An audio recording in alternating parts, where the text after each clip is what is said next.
Que bom estarmos de volta com você, com a lição agora de número 6.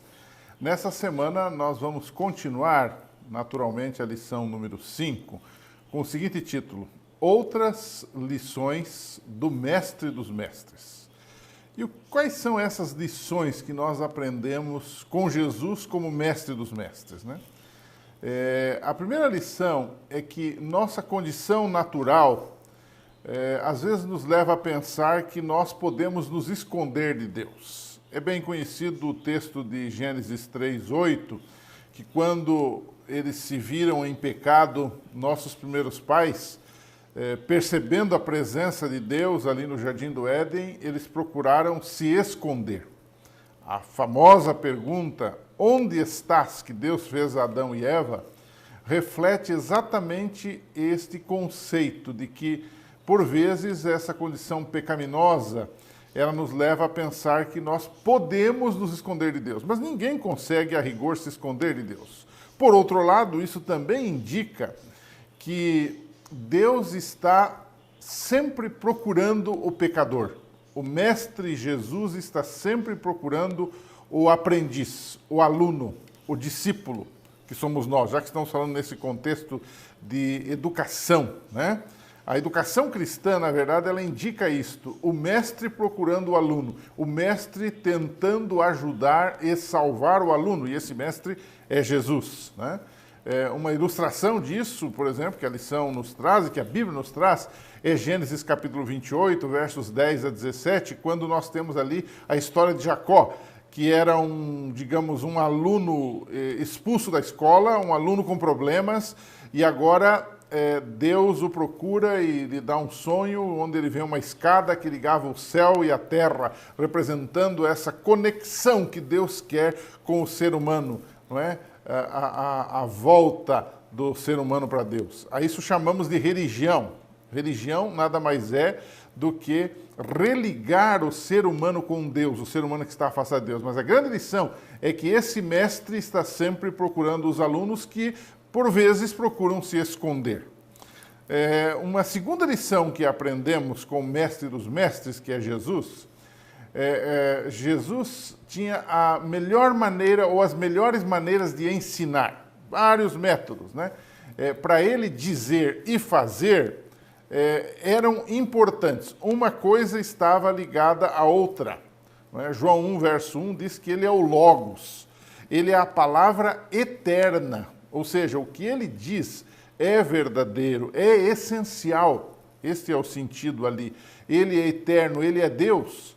Então, como Deus, como mestre dos mestres, um Deus que é mestre, ele pode nos ensinar o que é verdade.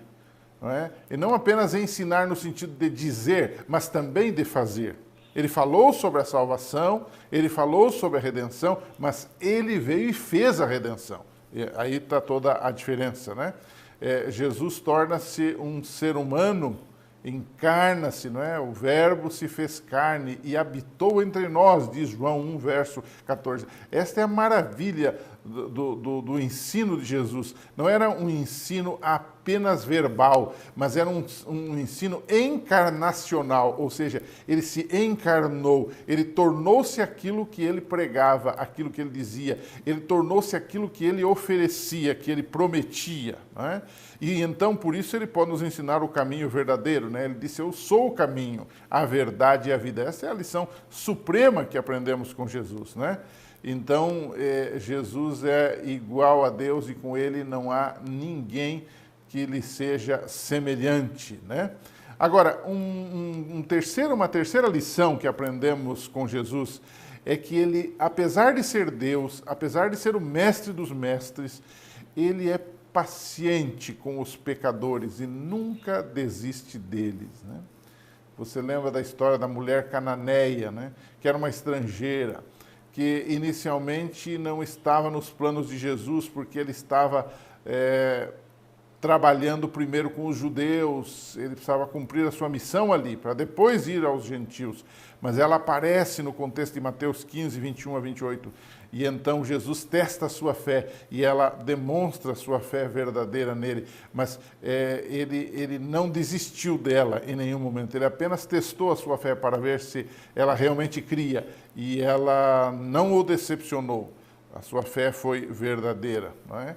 Então, ela, na verdade, não tinha nem o direito de se expressar. Era de um povo inimigo dos judeus, né? Mas ela ousou falar com Jesus. E ela pede a cura da sua filha endemoniada. E Jesus diz, olha, não é bom tomar o pão dos filhos e dar aos cachorrinhos, né? Os filhos eram os judeus, os cachorrinhos eram os gentios, né? Os judeus, inclusive, consideravam os gentios como cachorros, né?